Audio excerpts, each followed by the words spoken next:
नमस्कार मित्रांनो, अकोट स्टेशनवर आपलं स्वागत आहे। आपण पाहतात श्री जिजामाता चौक ते छत्रपती शिवाजी महाराजपर्यंत रस्ता, छत्रपती शिवाजी महाराज रोडपर्यंत चौकापर्यंत रस्ता। आणि हा रस्ता रेल्वे स्टेशन आणि बसस्टँडचा अतिशय वर्दळीचा रस्ता आहे। येता काळ हा जो दिवाळीचा सणाचा आहे, याच्यामध्ये अनेक लोक हे परगावी जाण्यासाठी रेल्वे स्टेशन आणि बसस्टँडवर येत असतात, जात असतात। त्यामुळे सुद्धा हा रस्ता अतिशय महत्त्वाचा आहे। येत्या काळात या रस्त्याचा पाठपुरावा आम्ही अनेक दिवसापासून प्रशासनाकडे व लोकप्रतिनिधीकडे केलेला आहे, परंतु अद्यापपर्यंत या रस्त्याकडे कुठलंही लक्ष देण्यात आलेलं नाही आणि जीवघेणे खड्डे हे या रस्त्यावर आहेत। वर्दळीचा रस्ता असल्यामुळे या रस्त्यावर एखादा छोटा मोठा अपघात होण्याची शक्यता सदर वर्दळीच्या काळात सांगता येत नाही, तरी प्रशासनाने याकडे लक्ष द्यावे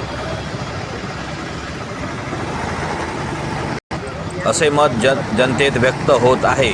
आणि सदर परिस्थितीचा आढावा लोकप्रतिनिधींचे जे काही कार्यकर्ते असतील त्यांनी सुद्धा घ्यावा व हा रस्ता खरोखर प्रवाशांना चालना योग्य कितपत राहिलेला आहे याची सुद्धा माहिती कार्यकर्त्यांनी आपापल्या लोकप्रतिनिधींना द्यावी असे जनतेतून बोलल्या जात आहे।